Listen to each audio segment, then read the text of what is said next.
What's going on, guys? Welcome back to the channel, and here we are talking about speaking for the Duolingo English Test. There are 3 question types where you have to speak for up to 90 seconds. They look something like this. This is read then speak, where they give you a couple of questions and you have to speak for 90 seconds. It's pretty tough to do. This is an example that we're going to look at together today, and here is one of my answers, which is pretty long. If I read this out, it would take about 60 seconds. So this is a little bit shorter, but the idea is the same. You're going to learn how to speak for longer for these question types for the Duolingo English Test. But before we do that, a word from our sponsor, TSTPrep.com. Over 400 free Duolingo English Test practice questions. Just make an account at TSTPrep.com. And if you decide to buy anything, use coupon code TSTPrep-JOSH.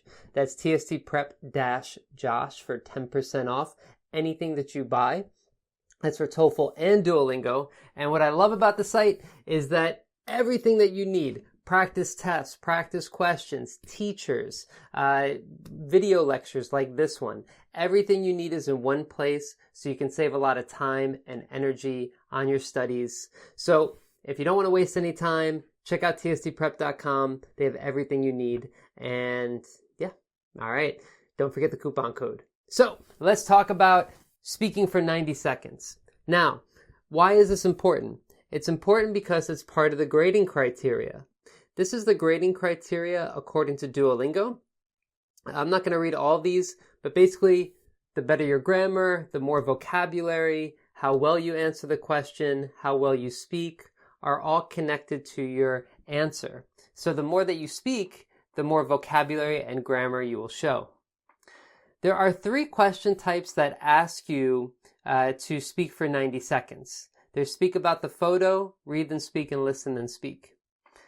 These are all connected to your production and conversation score. So if you have trouble with your production or conversation score, it probably has something to do with one of these question types, or all 3. What we're going to talk about today is read then speak and listen then speak, because they're pretty much the same question. Speak about the photo is slightly different. I've talked about it in another lecture, which you can check out. They look something like this, where you get a picture and you have to speak for at least 30 seconds about the picture. The way that you answer this and speak for 90 seconds is a bit different than the strategy we're going to talk about here. So I'll put a link in the description for speak about the photo questions and how to answer them for 90 seconds. The structure is a bit different, but you can learn more at that link.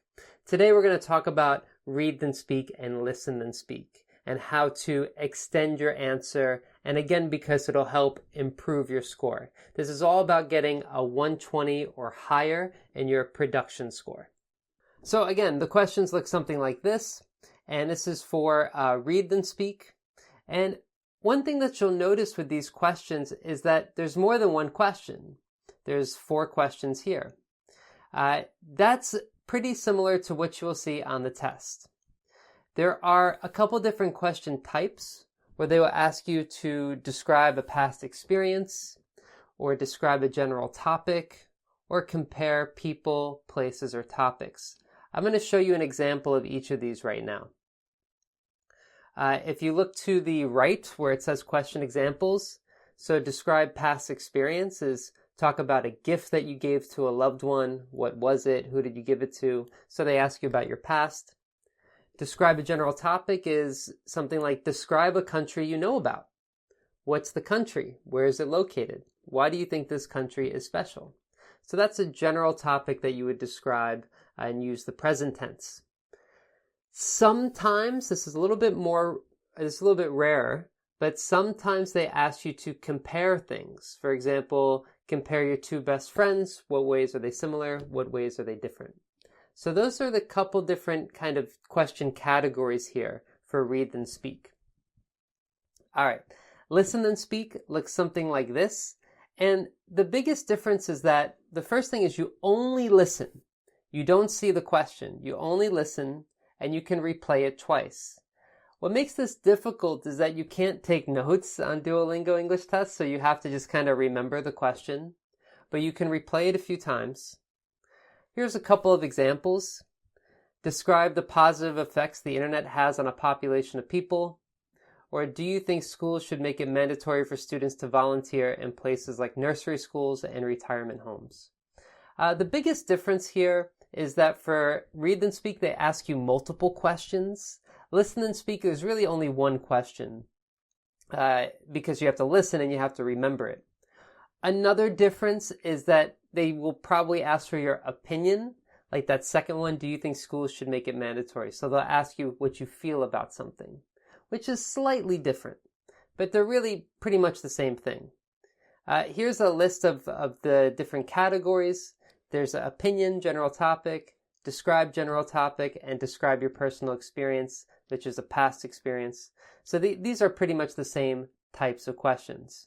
You can pause this and look at this in more detail if you want. I'm not going to spend too much time here. Just know that Read and Speak and Listen and Speak questions are very similar. They ask about your opinion, your experience, or for you to describe something or compare something.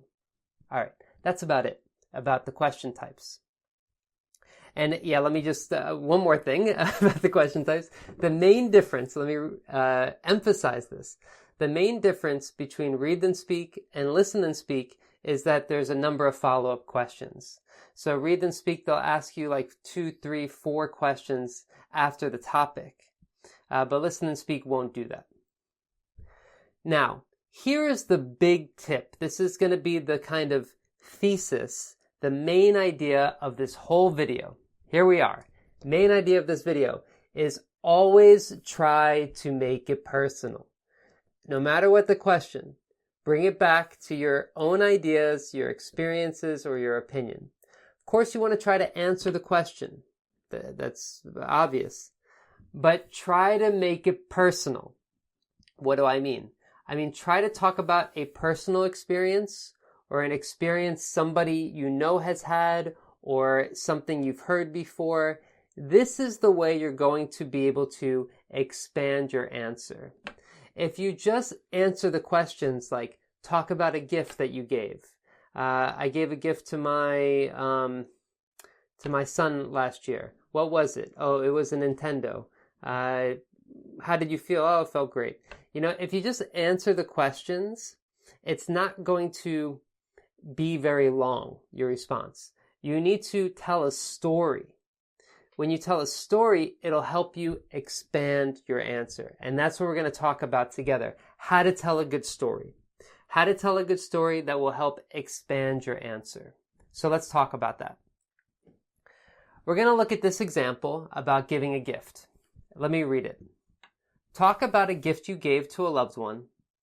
What was it? Who did you give it to? How did it make you feel? And why did you give this particular gift to this person? All right. So, talk about a gift. My first sentence. I've given a bunch of gifts over the years, but one that stands out in my mind is the Nintendo Switch I bought my 5-year-old son for Christmas last year. All right. Not only did I buy him a Switch, but I also bought him a few extra remotes so he can play with his sister and his friends. I even picked up a handful of games like Mario Party and Animal Crossing. So I'm giving these details. Mario Party, Animal Crossing. I'm talking about extra controllers for his friends and his sister. So these are the types of details I actually don't really have to add. It's not in the question. But I do have to add it if I want to get a good score. Why? Because it's going to show a bigger vocabulary and I'm going to have more opportunities to show a good grammar and to show my fluency in general. All right.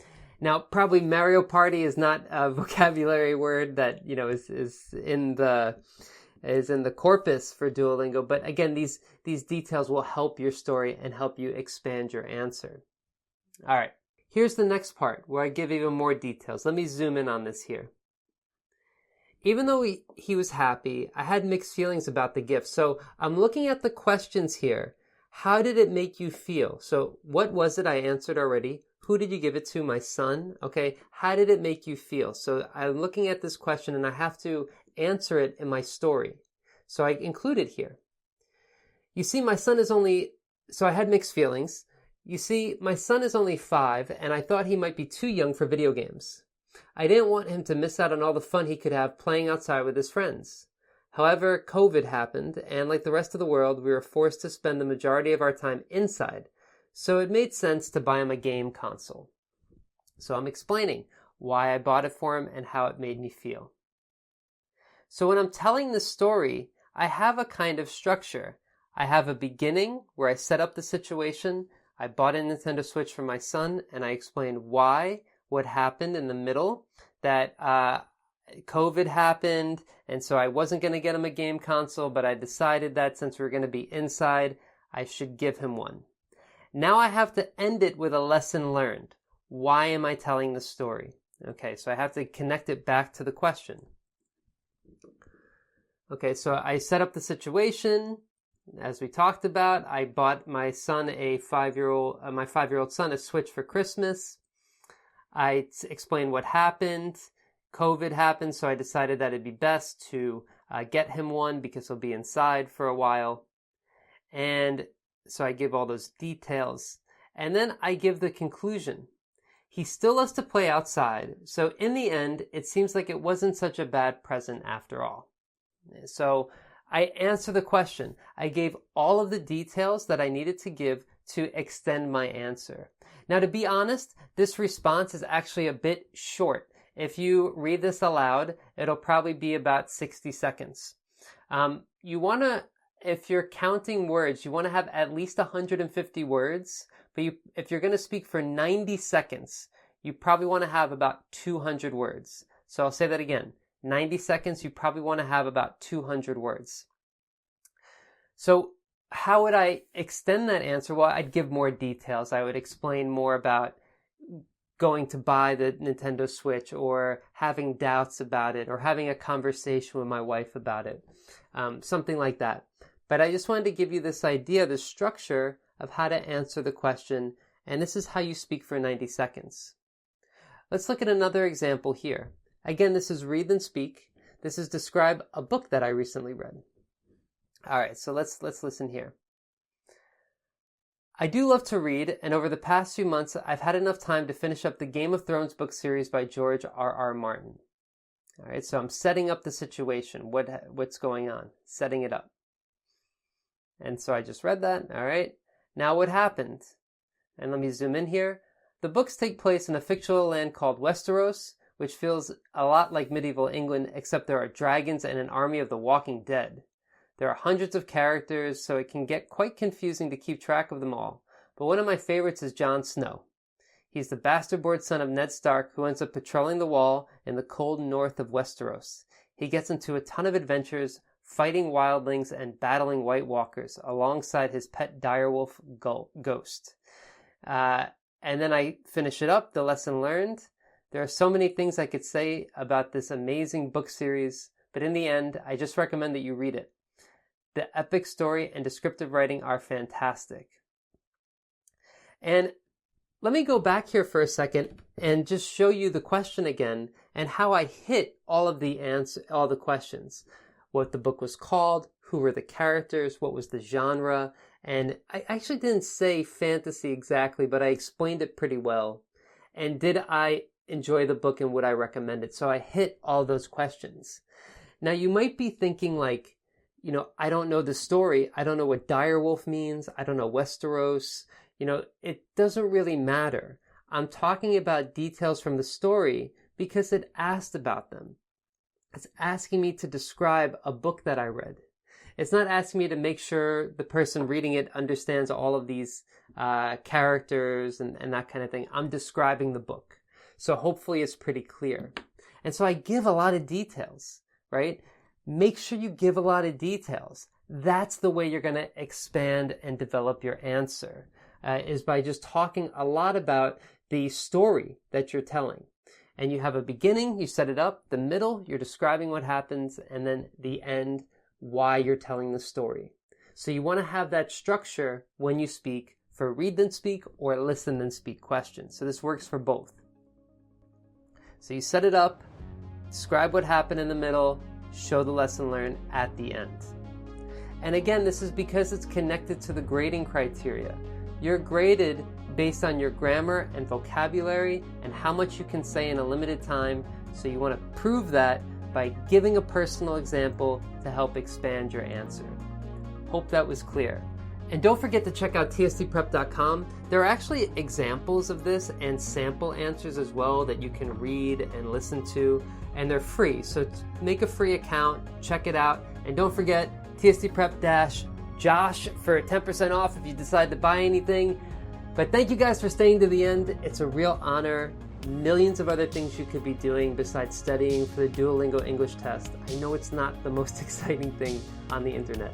So thank you for joining me. I hope you found it helpful. And that's it. All right, I'll see you in the next one, guys. Take care.